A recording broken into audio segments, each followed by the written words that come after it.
good start for the last time round. They'll be waiting for it all to happen. Will Gavin Veltman, the Suzuki man, on Coleman's the Suzuki. The perfect picture. Mark Wigley, Jeff Batt, Marcus Wyatt.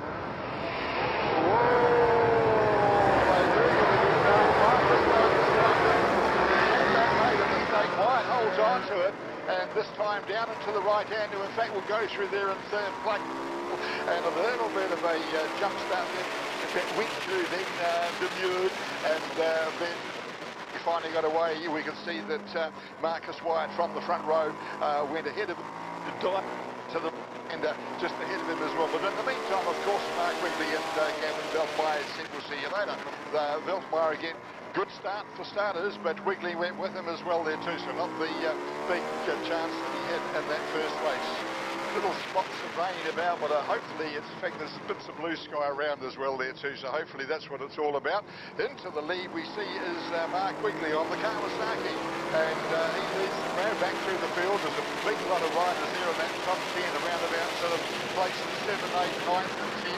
Then it does stretch out a wee bit, but it is Wigley that leads into Middleman to start with, and the rest of them 2 and 3 abreast going through there and coming up to the hill again, and about to come down over the stripe for the first time, and it'll be the first time of 21 up 6. There we are.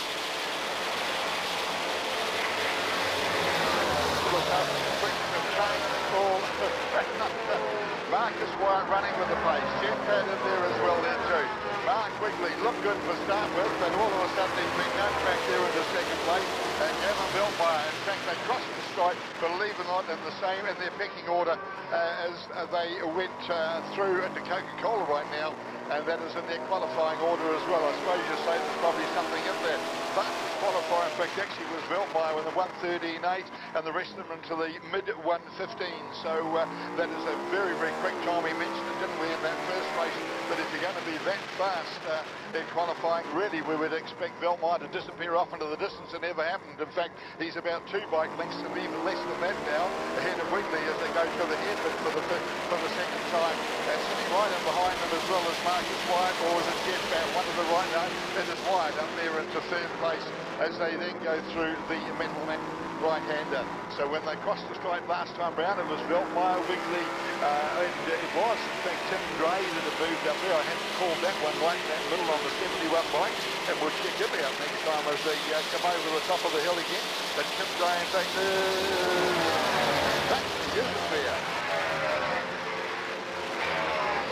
And as we said again, numbers always not all that easy to pick up around Hampton down to the commentating position. A little bit off distance back from the racetrack itself. And of course these days, not all that clear because they're using transponders. So I guess as long as a transponder records what they're up to and how they're doing it, that's all that really matters. But Veltmeyer that led across the stripe, Marcus Wyatt there in the white and the black and the white leathers alongside him. Mark Wigley, Tim Gray it was on the 21 bike, and I should say 71 and the 76 bike, it was the Suzuki of Jeff Batt. Nick Sutherwood up there on bike number 1 and 6 plays ahead of Nigel Lennox and Bill Van der Hoeven. And there we are, 92 up there and 8 and Scott Finlay. So that's where it's all at as we see them down to the headwind, heading through the headwind. Everyone's safely around. Good safe racing out there from all of them actually. Into Middleman, and again it is Gavin Veltmeyer that has that advantage as they sweep out of there. Look, it's only about 2 bike lengths, maybe even less than that, as they come up over the top of the hill and ready to dive down over the stripe to put another lap behind it. That's just the race for Veltmeyer, still the race leader. And again, as they cross the stripe there, it is Mark Wigley on the inside, Marcus Wyatt on the outside, and it is Tim Gray sitting behind them, just leaking back to them as all there. Jeff Batt pushed back at the 5th, Nigel Lennox on 24, the Suzuki, Bill Van der Hoeven on the FZR 450 Yamaha bike number 92 there in 7th, ahead of Scott Finlay, and Nick Sutherland, who was such a star in that first race today, really just they're pushing him back down the field again. So that's where it's all at the moment. Good racing as well there too from Tim Gray coming through from the second row of the grid. Bike, where did he qualify in the 1/16th, the high 1/16th, in fact, so 3 seconds slower than the others, but he's also part of the pace out there, 1, 2, 3 and 4. We see them heading, interesting enough, Gavin Veltmeyer not any big advantage at all. Up in the middle man they go again. One or two bike links through the back there, and it's the Kawasaki and Mark Wigley that sits in behind, and then it's Marcus Wyatt on the outside, and about half a bike length off that one, but nonetheless that's the way they looked last time around, so we've got to work hard out as across the almost across the straight they come, and the place is pretty much the same they go again. And now we're waiting for them to dive down into that right-hander, and no, it was also Wigley just holding on at the Kawasaki to his face. Marcus Wyatt trying very hard to dive underneath him as well on that change. Hello, they've got a, oh no, there's a back marker. Safely past the back marker, going into Coca-Cola. No dramas with them, all quickly through, but I think we might have seen Beltmire slow down a little over there as they go down and move up to the right-hander into Austin, and that gap suddenly was about 2 bike lengths. It's now suddenly about half a bike length. No, it's not. Beltmire again, very, very wary of the threat, and he knows full well as well with that quick qualifying time this morning.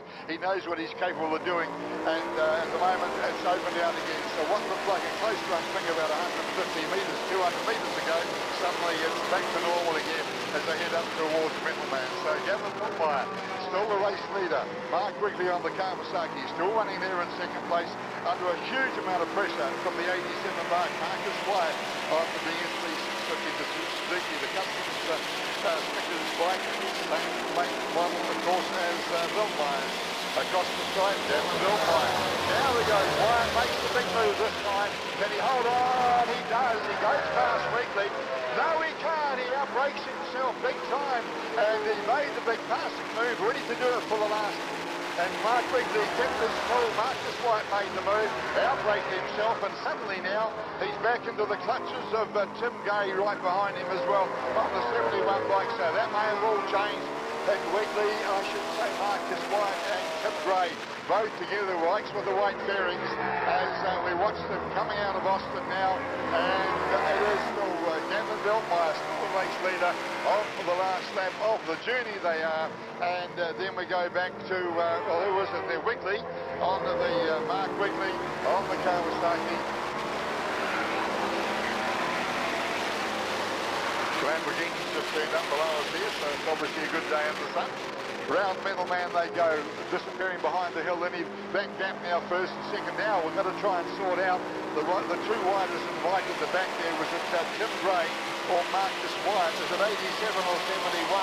Because no doubt about the race leader and now race winner, Gavin Beltmire across the side. There he goes.